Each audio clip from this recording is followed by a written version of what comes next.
Good morning. Good morning, all of you, and wish you nice beginning.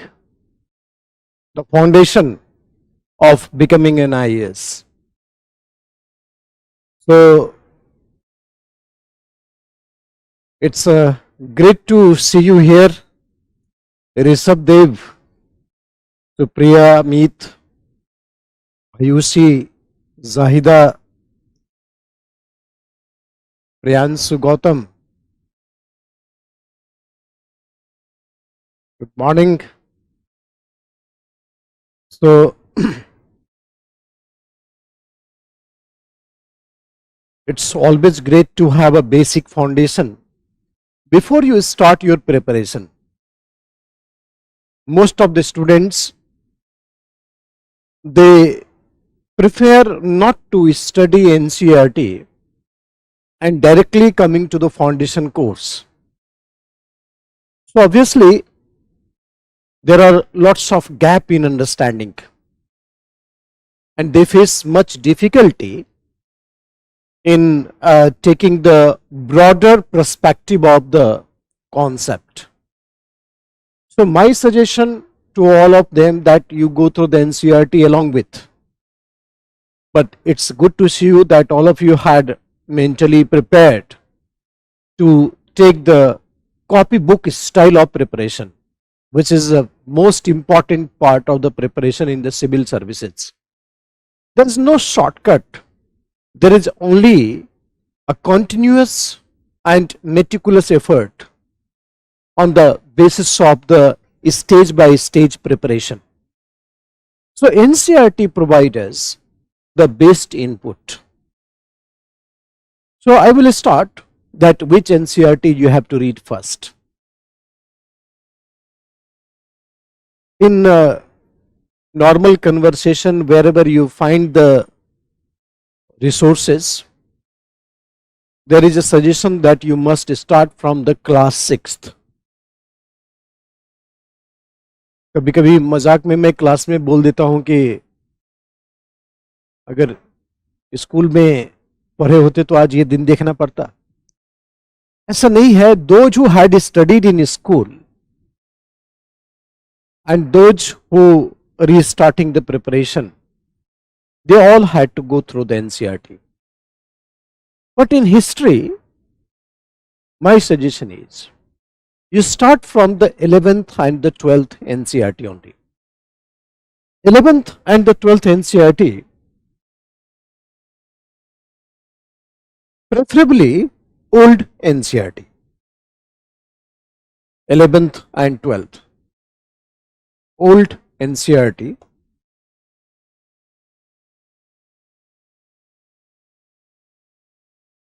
Start with old NCERT, 11th and 12th class. It may not be in the printed form, but you can download from anywhere. There are lots of sites, lots of educational institute had provided the downloadable copy. So 11th and 12th NCERT. In 11th class, we have ancient India and medieval India.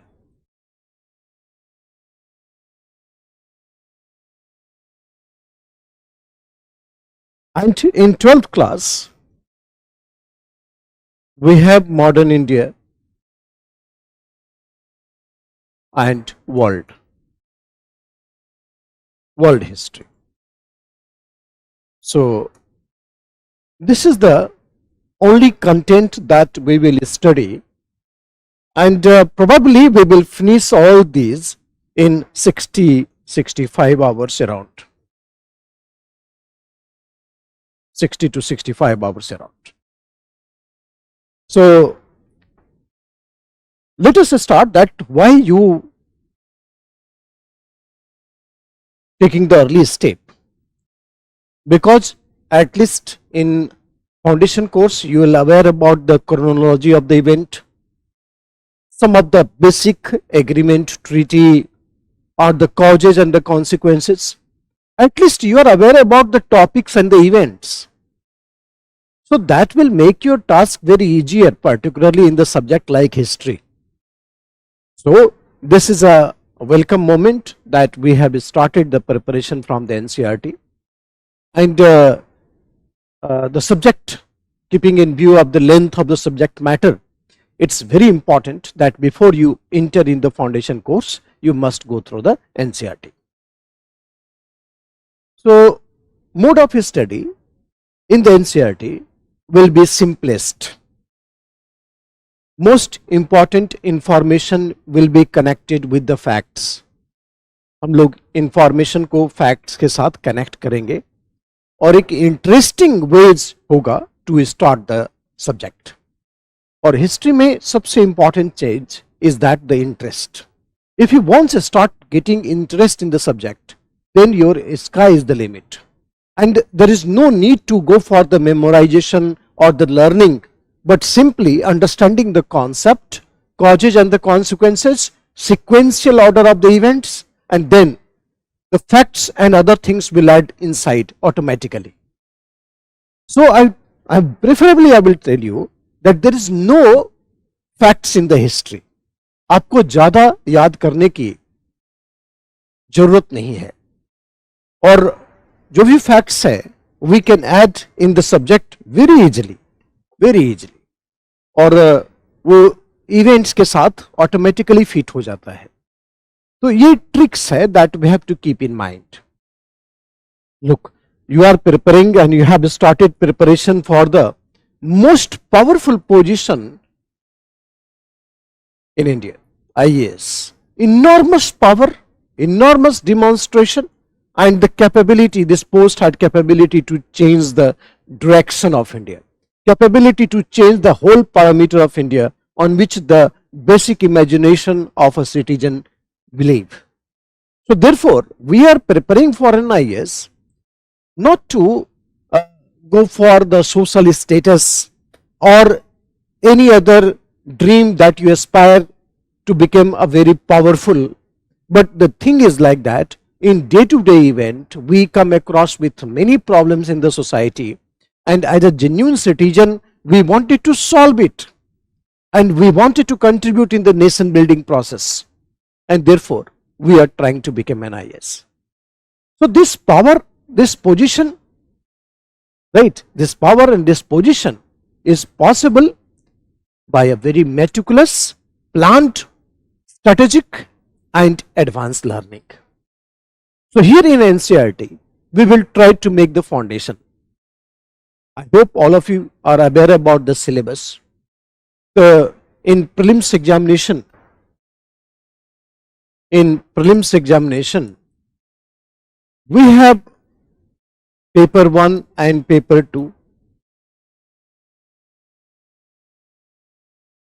Paper 1 is general studies and paper 2 is CSAT. So in general studies paper, out of the 100 question, you have 18 to 20 question average from history segment, ancient, medieval, art and culture, modern India, right. So we have the history segment here in the 18 to 20 question. If you read NCERT, then already we have covered around 10 to 12 question by sure. There is no point that we will skip. Only for 6 questions we have to go through the entire learning. We will exponentially will try to understand the whole syllabus. 18 to 20 NCERT, that is 10 to 12. Okay, if you go through this 10 to 12 papers. Okay, so that is the reason why this NCERT is very important. So paper 1 GS, we will go ahead. Okay, then in mains paper, this is descriptive answer, and the paper 1 based on the concepts and combination of facts. So those students who had studied NCERT, they can elaborate question at the basic foundation level even on the basis of the learning from the NCERT. Okay, so this is possible only when if you have gone through the NCERT syllabus. So best part is this. Look, my dear students, just I'm trying to make you feel that what purpose you are here.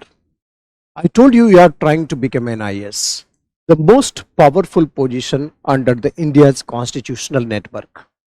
Okay, most powerful. So here, India is a British legacy, no doubt in this.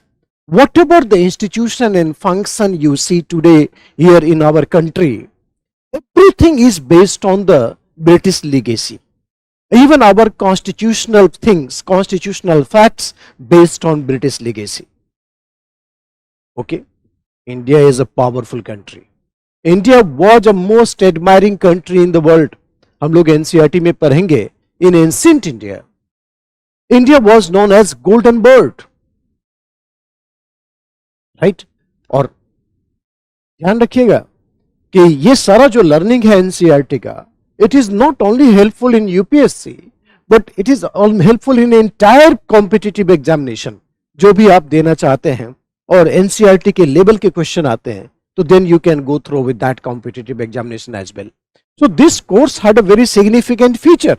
On one hand, it will give you foundation course for the foundation of the appearing in the UPSC examination. At the same time, it will give you elaborative study to go for the other competitive examination as well.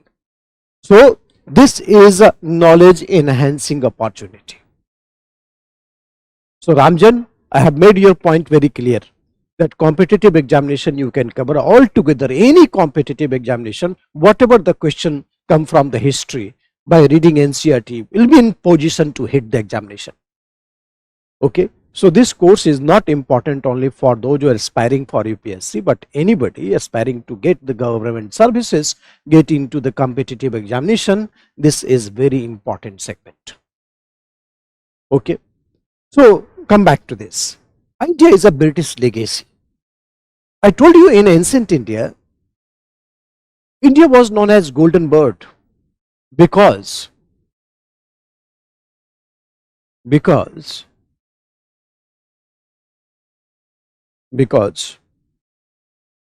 India was largest exporter of consumer goods, largest exporter of consumer goods, and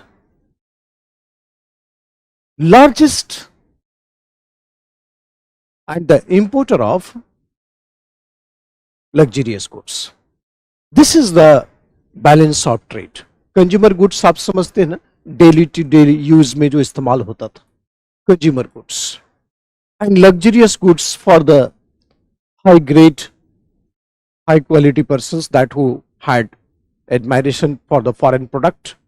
एक bullions हो गया, gold and silver हो गया. सो luxurious goods का ये लोग import करते थे. If this is the nature of trade, any country will become very rich, and therefore India was known as golden bird. India was known as golden bird. Ancient India में, medieval India में ये सारे features देखने को मिलते हैं. Medieval India also, particularly after advent of Mughal, the nature of trade remained the same. But in modern India, India became importer of consumer goods. ये पूरा balance of trade खराब हो गया. And then exporter of luxurious goods. ठीक है ना? So that is means what? उस luxurious goods को export कर रहे हैं और मतलब gold and bullions, gold and silver was draining out of this country and consumer goods का import कर रहे हैं. That means balance of trade had become negative. And once balance of trade became negative, that means the golden bird had become bird. So our classes will try to explore the ancient India to medieval India to modern India, what went wrong that come from the golden bird becoming bird. एकदम change हो गया parameter. So these all descriptions we will study in a very short span of time. In normal जब foundation course करते हैं तो we take 150, 160, 170 hours to complete the whole syllabus. But here in NCERT, we will complete a basic understanding about what India was, what went wrong in the medieval phase, and ultimately what ruined India in modern phase. तो advent of Europeans had spoiled the show. British ने केवल एक ही काम किया, British ने balance of trade को reverse कर दिया. मतलब India was known as golden bird. No, the exploitation had reached to such an level that ultimately the rebalance of trade became negative. India became importer of the consumer goods, and thereafter our bullions, gold and silver, drained out of this country, and thereafter golden bird had become bird. These parameters we will study in the NCERT. ठीक है, ancient अलग से, medieval अलग से, art and culture अलग से, ये सारे फैक्टर्स हम लोग एसेस करेंगे. I hope all of you have understood this fact कि हमें करना क्या है. देखो, you are aspiring for the most powerful position under the constitutional setup, I told you. At the same time, India is a British legacy. The modern institution and function had actually created by the British. Later on, we changed everything as per the circumstances, but not so much. So 80 to 90% of the institution and function remained the same. But you want to know that from where we have started?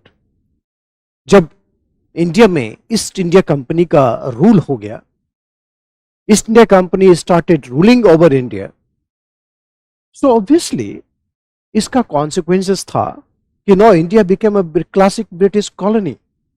But this all are not one day affair, but it had taken the long time. अगर थोड़ा timeline समझें आप, देखो, Europeans started coming to India, Europeans started coming to India after geographical discoveries. 1498 Vasco da Gama came, the Portuguese came to India, और Portuguese ने एक अच्छा important arrangement create किया, right. So Portuguese came to India 1498 AD. Vasco da Gama, you might have heard the name. And Vasco da Gama restarted the India's trade with the Western world. Spice trade के साथ आगे बढ़े. Then almost 100 years of the gap, in 1602 AD, Dutch came to India. Okay, and 1608 AD,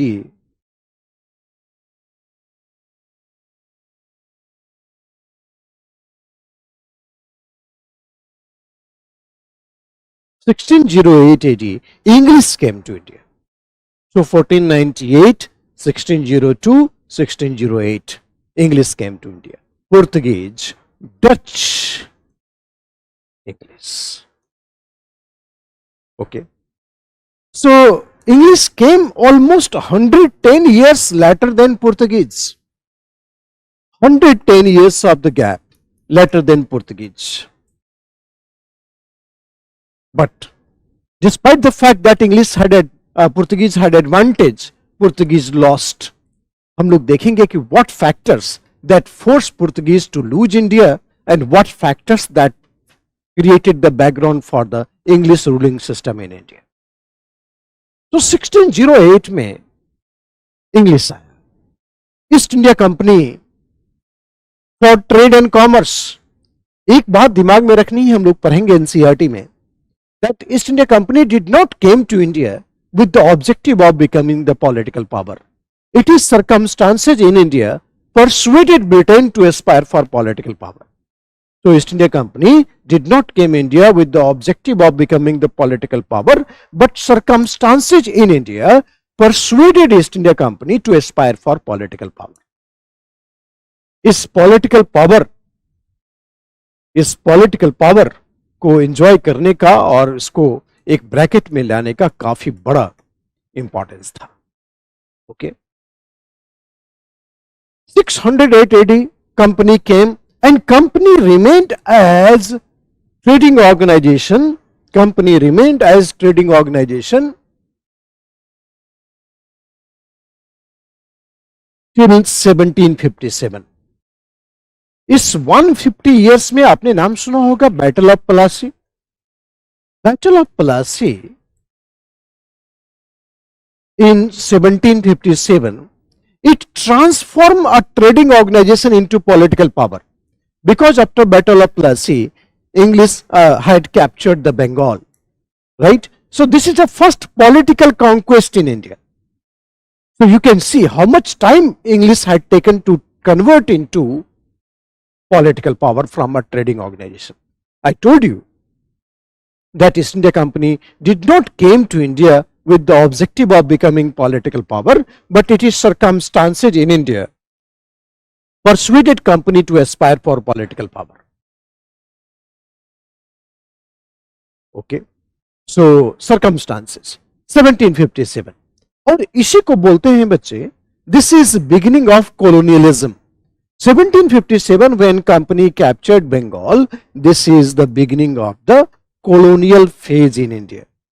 This is beginning of colonial phase in India. This is the beginning of colonial phase in India. 1757 to 1857. 1757 to 1857, company had captured almost 60% of India. Company had captured almost 60% of India. 60% Bharat जो है ना वो British Bharat में convert हो गया. 60% of India. 1757 to 1857. 60% of India had turned into political power. So कहने का मतलब इस पूरे इंडिया में, if this is the rough sketch of India, there are 60% places which actually taken by East India Company. Not at one place. ये सब company east India company का part हो गया, इंग्लैंड हो गया, इंग्लिश पार्ट टेरिटरी हो गया ये. Okay, so 60% of India had become British India. इसको we call this is as the British India. And the remaining portion we call it is a princely state. ये सारा portion क्या है? Princely state है, and still it was autonomous. So this is the configuration of India in 100 years. Company had captured one by one Bengal, Maratha, Mysore, part of the Mysore, Punjab, right? So all the Sindh, these all states was captured by company one by one in 100 years. तो आप देख रहे time span कितना बड़ा है. 1608 में company आई and now today is 1857 तक हम लोग पहुंचे हैं. So now it had become almost 200 years, 250 years. So 250 years is a very big time. कैसे कंपनी पॉलिटिकल पावर में कन्वर्ट हुई? 60% of India. And then after 1857 up to 1947 we have a national movement, rise of nationalism and national movement, and finally India became independent. इस 100 years में India पर east India company rule कर रही है, and next 90 years it is British Parliament. It is British Parliament. So therefore 190 years of the British rule in India. इसी को colonial phase बोलते हैं. 1757 टू 1947 कितना हो गया? 190 years. और उसके पहले 150 years. So total 340 years.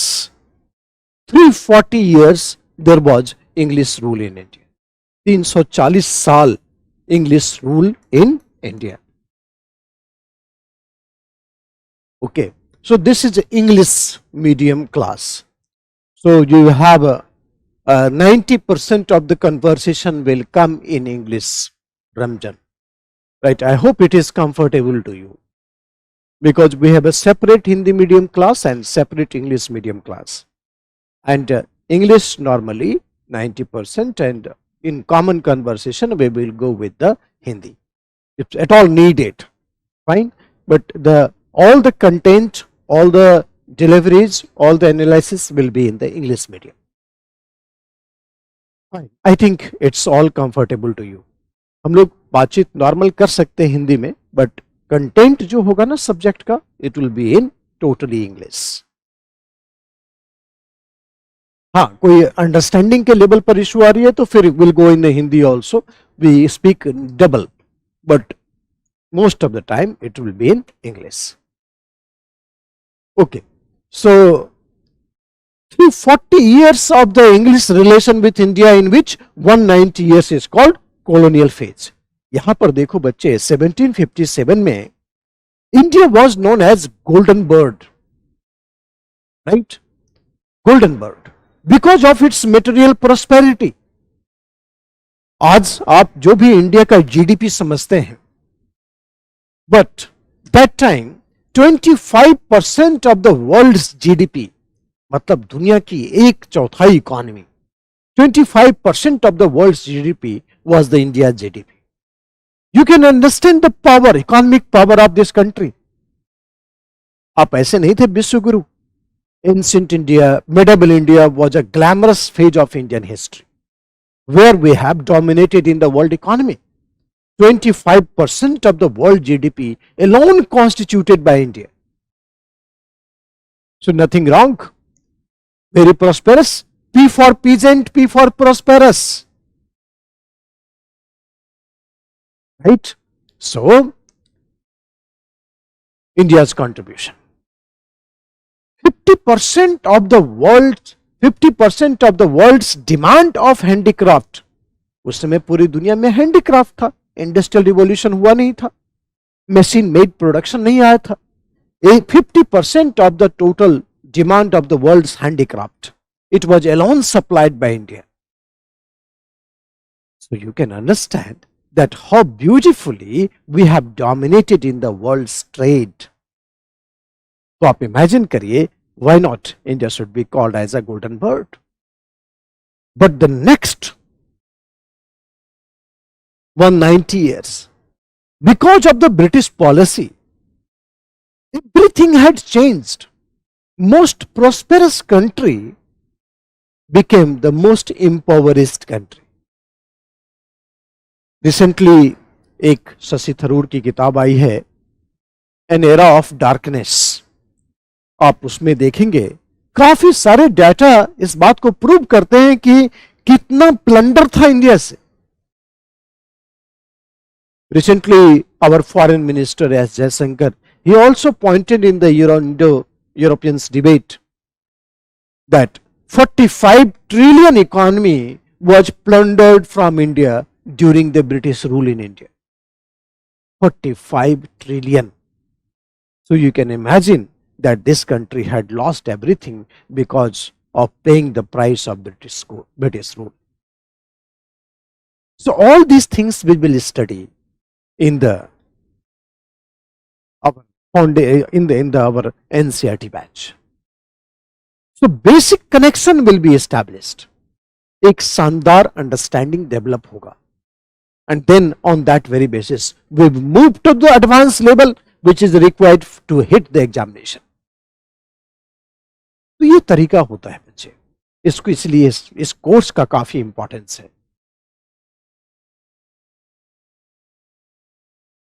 Yes, Nandini, important chapters. In many chapters, आपको पता है कि we will club some of the chapters, some of the issues in chapters, right? So, almost all chapters we will try to hit, right? And not exactly as a chapter wise, but basically we will club some of the chapters also, so that we have a better understanding. But जब आप घर में revise करेंगे, तो then you go each and everything. आप देखेंगे कि you'll have an idea about everything. Fine. So some chapters we will definitely club, एक साथ मिला करके पढ़ लिए. I will tell you that which chapter. तो आप 11th और 12th के NCERT आप खरीद लीजिए या डाउनलोड कर लीजिए और उसको हम लोग नोट्स भी बनाएंगे इसका. We will prepare a beautiful notes of the NCERT separately. NCERT notes will be different than the foundation course. Okay, देखो बच्चे, I told you that when Lord Cornwallis was the Governor General of East India Company, East India Company was ruling over India. I hope all of you have heard the name of Lord Cornwallis. He was the Governor General of East India Company, Lord Cornwallis. 1786 to 93, this is the period of the Lord Cornwallis. 1786 to 93, this is the period of Lord Cornwallis. And he is known as the father of Indian civil services. Father of Indian civil services.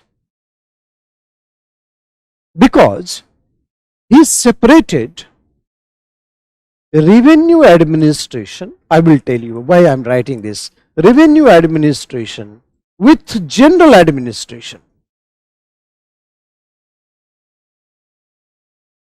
So he created the post of DC and DJ, district collector and district judge.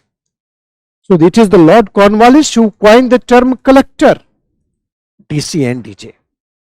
और उस समय जो collector की salary थी, it was 1500 rupees per month. आप imagine करिए कितना high salary था. कॉर्नवालिस समझता था कि if you pay very high salary to the officers, it will help in avoiding corruption, right? If you pay very high salary to the officers, it will help in avoiding corruption. But आप जानते हैं यहाँ तो high salary high corruption है, बात reverse है. But Cornwallis was having this approach that just pay any officer very high salary and it will avoid them becoming corrupt. So all the civil servants coming from London, the influential shareholder of East India Company, they appoint their son and daughter directly in India. And they will have a separate accommodation called civil lines. आप जानते हैं बड़े बड़े शहर में civil lines होता है. And that is the reason why they had a separate accommodation called civil lines. So most of the officers. So 1500 rupees per month, और ये लोग revenue collect करते थे. And plus 1% commission. 1% commission of total revenue collection. जितना revenue collect किया उसका 1% commission भी रहेगा. So these officers were mostly coming from England. Indians were hardly getting any opportunity. Most of them. मैंने बताया आपको कि influential shareholder of East India Company, they appoint their son and daughter directly from India. They appoint their son and daughter directly from India. Directly in India. Okay, Ramashankar Lodhi, no problem. You go to the college and see the recorded lecture. So, आजकल जैसे बोलते हैं ना, UP के language में बोलते हैं चाचा विधायक. तो आप इमेजिन कर लीजिए the power structure from where? So simply East India Company was having the same approach. And then appointing the most influential shareholders, their kins, their relatives directly in India was something like a great degree of nepotism.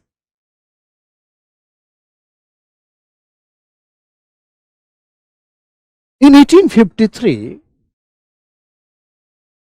Lord Dalhousie,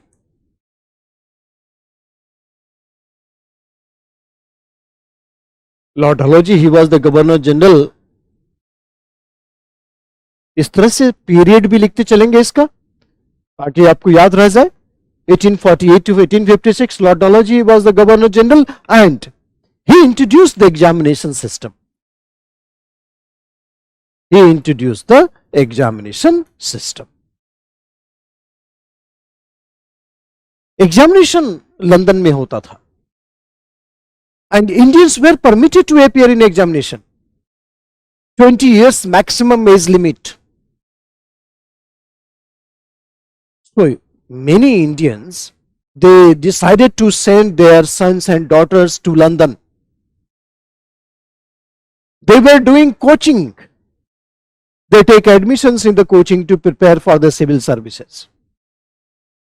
उस समय भी जाते थे लोग coaching करने, London जाते थे, जैसे आप दिल्ली आते हैं, प्रयागराज आते हैं. So the coaching also started at the same time when the examination system was introduced. But you will find hardly any Indians were getting success in the civil services examination.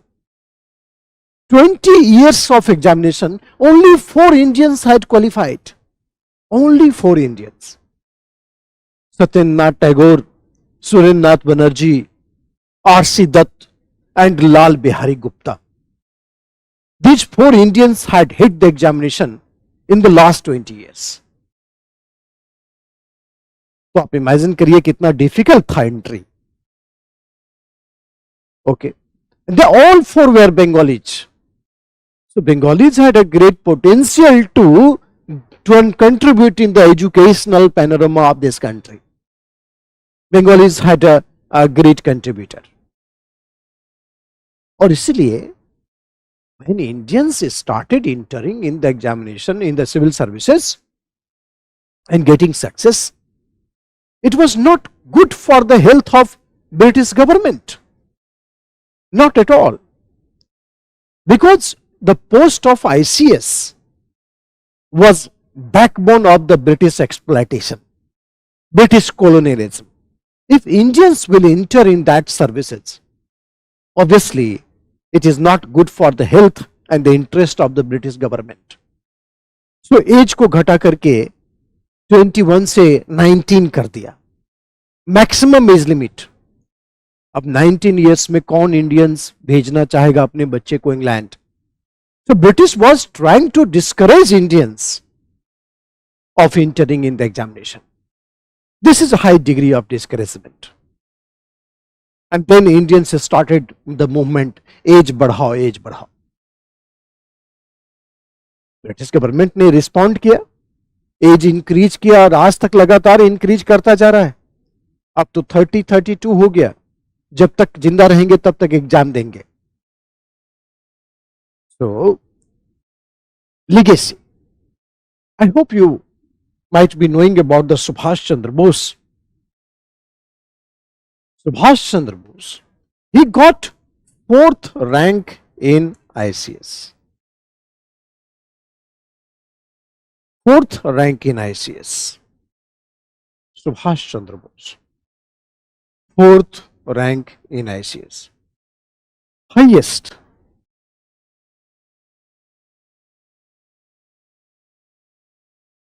Fourth rank in ICS. Topper थे, and he was about to join in the services. 1919 he get qualified.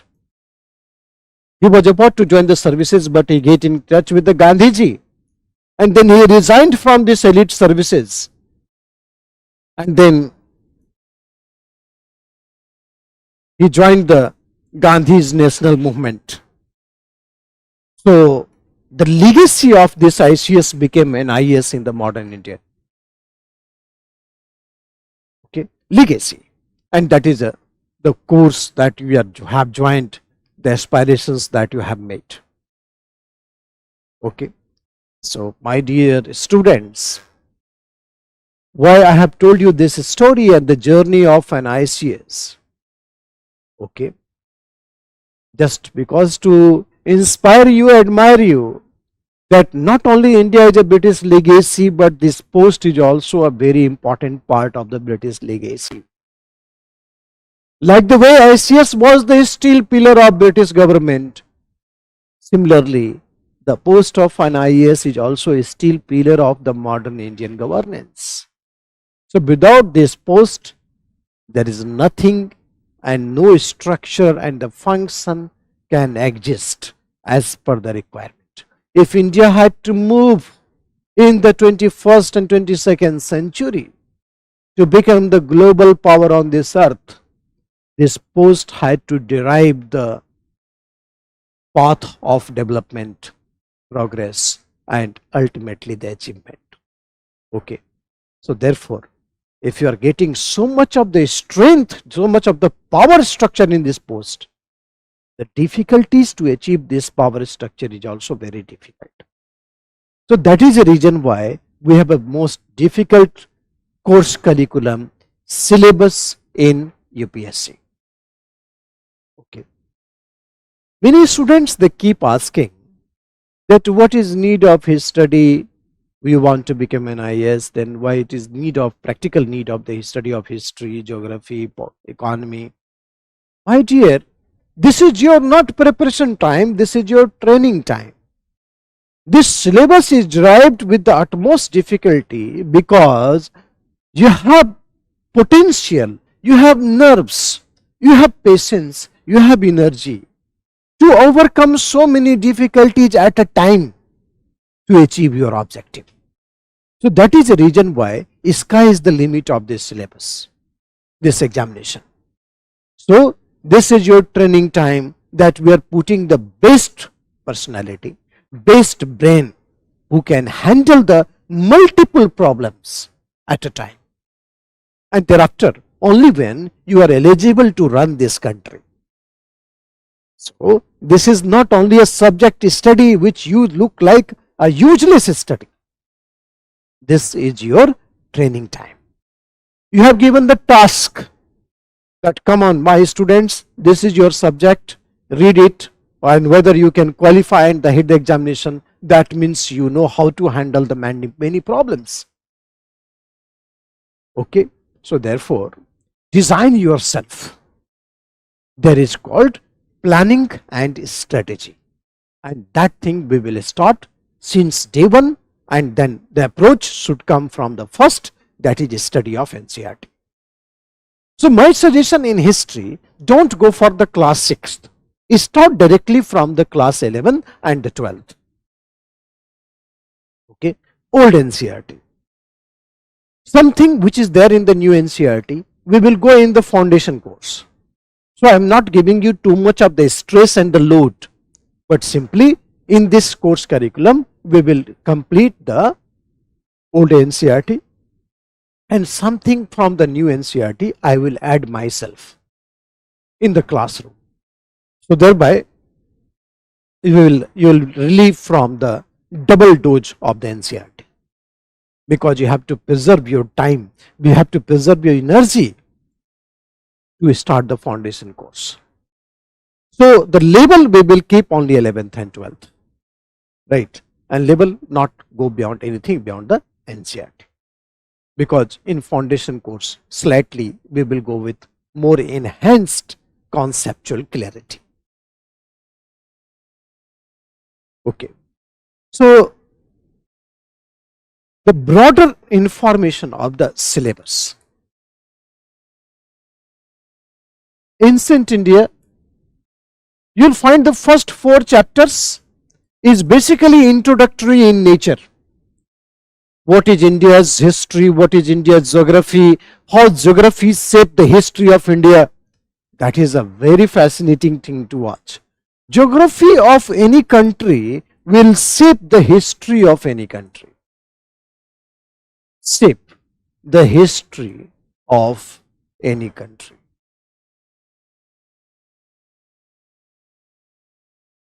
Geography.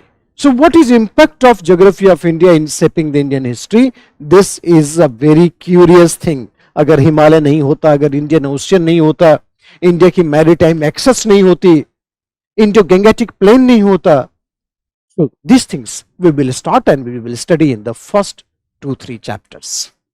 Okay. Sources. What are the sources to study the ancient India? Okay. You understand that practically there are only 2 sources.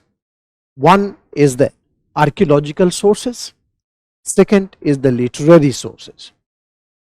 Archaeological sources is considered as the most authentic and reliable source of study. However, the literary source, there are many big limitations attached with the literary source. Because, take the example of Rig Veda.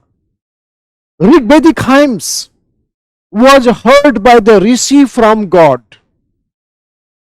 and thereafter from Rishi it was orally transmitted to generation, and finally it was compiled in a book. So in the course that when the God had narrated to the Rishi and Rishi transmitted orally to generation, there are lots of issues involved, interpolations, manipulations, and no power on earth can determine when exactly God delivered and how long this Rishi was transmitting it generation to generation.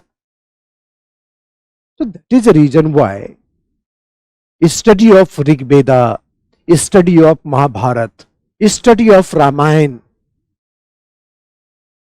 looking more difficult in collaboration with the timeline.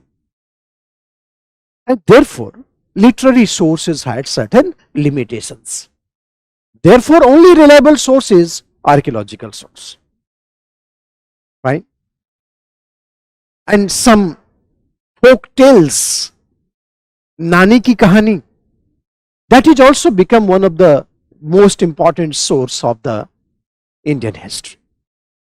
Okay, wherever there is no archaeology, wherever there is no literature, we take the help of folk tales. So sources हम लोग पढ़ेंगे detail में, that what type of sources that we use to construct the ancient India.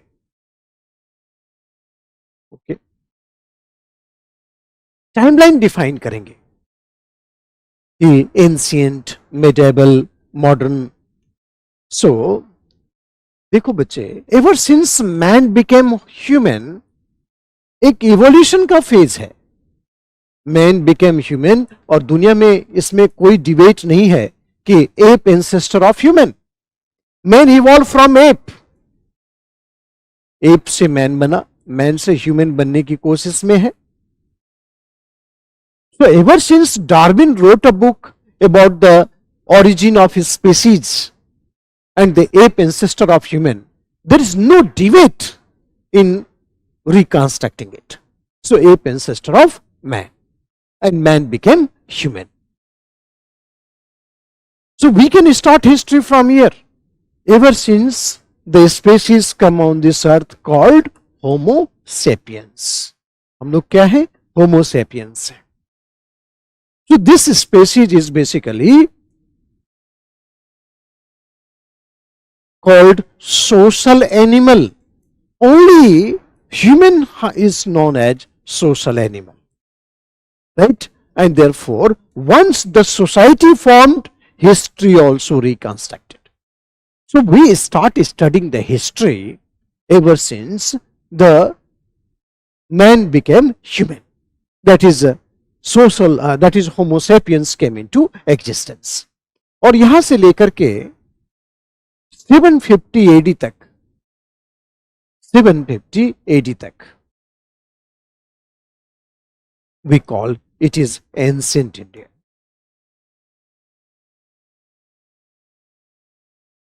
ठीक है, आप ये चीज ध्यान में रखना, बीसी क्या है, एडी क्या है, कभी कभी क्रिश्चियन एरा क्यों बोल देते हैं इसको, सी, ये सब चीज आप ध्यान से रखना. Right, so ancient India, 750 AD. 750 AD to 1707 AD, we call it is a medieval India. And till date, 2025, we call it is a modern India.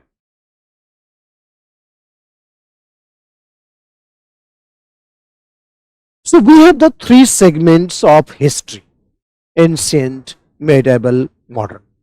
और मैं आपको बता दूं, ये जो डिवीजन है ना, that is not scientifically correct. In fact, this division is only for the convenience of study.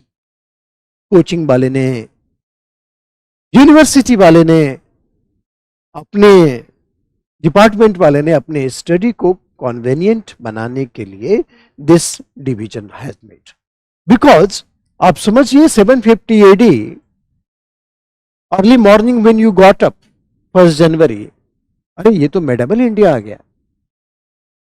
So overnight the term ancient had turned into medieval.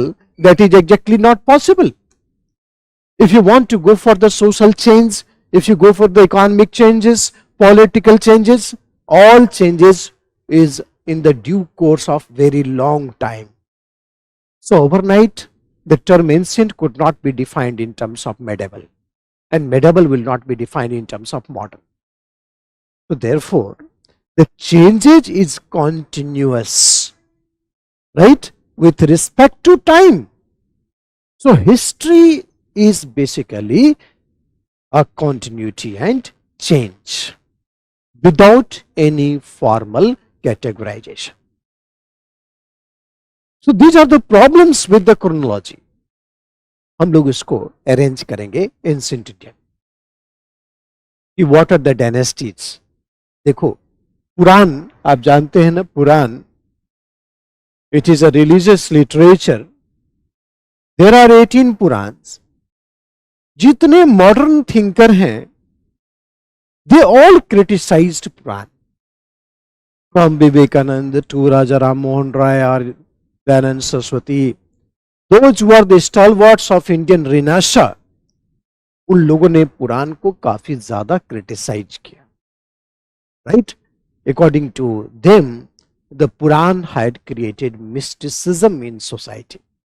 It had created the myth of supernatural, and that had greatly hampered the scientific temperament of the Indians. Indians को सोचने समझने का जो एक innovation होना चाहिए, उसको पुराण के टीचिंग ने समाप्त कर दिया।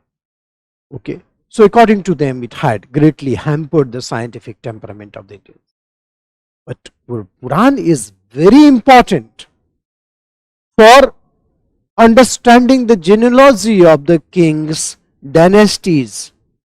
So in ancient India, अगर आप बोलते हैं कि मौर्यंस के बाद शुंग डिनेस्टी आया, उसके बाद कंब डिनेस्टी आया, the Indo Greek, from where we get this information? The major source of the information come from the Puran. Okay, so my dear, Ramayana, Mahabharat, Puran, this is not a literature.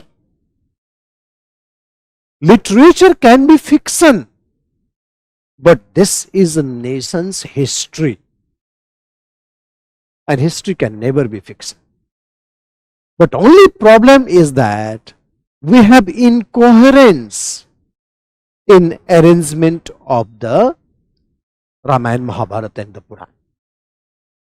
Okay, because there was no developed dating system.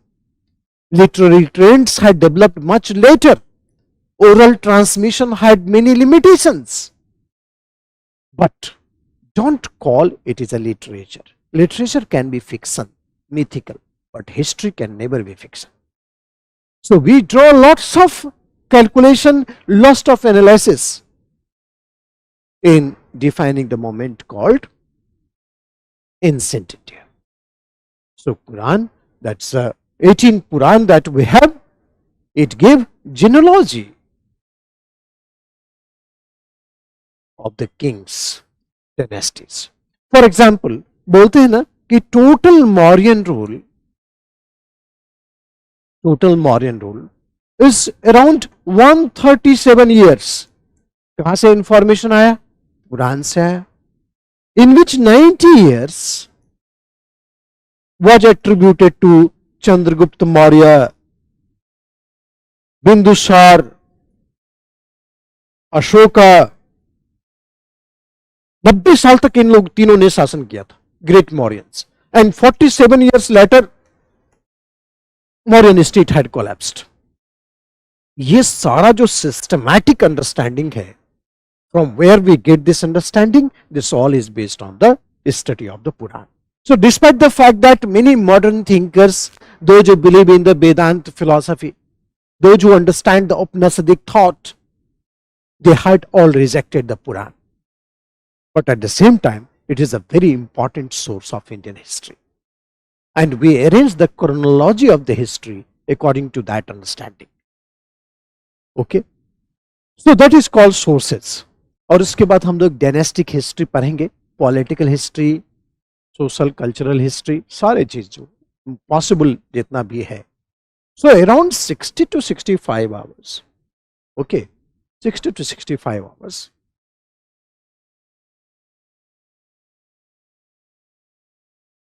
छवि देखो बच्चे, time table अभी आपको message के through आएगा. I am not the right person to convey the time table. You will get from your coordinator. ठीक है, तो आज आपको किसी टाइम में टाइम स्टार्ट करने का, I know that most of you are going to colleges and I admire you people कि कितना शानदार तरीके से आपने इसे मेंटेन किया है, कितनी शानदार तरीके से कि along with the college you have started your journey of dream. So really may it's very admiring. तो टाइम टेबल जो है वो आपको आज मिल जाएगा, आज 1-2 घंटे में. And then from tomorrow we will start the whole aspect of the analysis. अब old NCERT ही अभी फिलहाल खरीदिए, and the new NCERT I will add myself. I told you repeatedly. So ancient India will be, पहले आप इसको खरीदिए, ancient India will be from RS old. Medieval India we have Satish Chandra old. And modern India, ये 3 करना है, world history नहीं करेंगे इस सेगमेंट में. Modern India we will have Bipin Chandra. Bipin Chandra, right. You can download from anywhere, lots of sites are there, so you can better you go through me. And I told you that we try to touch all the chapters one by one, and some chapters we will close and club it. Okay, so around 24-25 chapters are there in the ancient India. We will try to club it and make it possible within 10 to 12 chapters.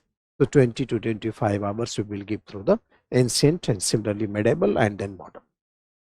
So exact balanced things. Okay, world history we will not see in this segment. We will see only the Indian history, ancient, medieval and modern. Okay, then on the basis of NCERT there will be a regular test pattern. So we will develop the habit of understanding in the class and how much addition we can make it at home. That 2 things is the basic requirement, and on that very basis we will start our foundation course, which is a target oriented for the examination. Okay, and this is the most important communication that I wanted to convey you. Supriya क्या बोल रही है कि thank you so much sir, कम से कम इतना तो समझ आ गया. टाइम अपॉर्चुनिटी बहुत कम था, फिर भी हमारे यहाँ के लोग सक्सेस हुए और आज हमारे पास तो अपॉर्चुनिटी है. देखो क्या है ना बच्चे, अगर आपको अपॉर्चुनिटी दिखेगा ना तो कंपटीशन नहीं दिखेगा, और कंपटीशन अगर दिख रहा है बहुत ज्यादा तो अपॉर्चुनिटी नहीं दिखेगा. इसलिए हमें केवल अपॉर्चुनिटी को देखना है, कंपटीशन को नहीं देखना है. Competition almost in the entire phase of learning remained the same. Okay, so that's all for the day. हम लोग इसको यहाँ पर क्लोज करते हैं और कल से रेगुलर स्टार्ट करेंगे. Thank you so much.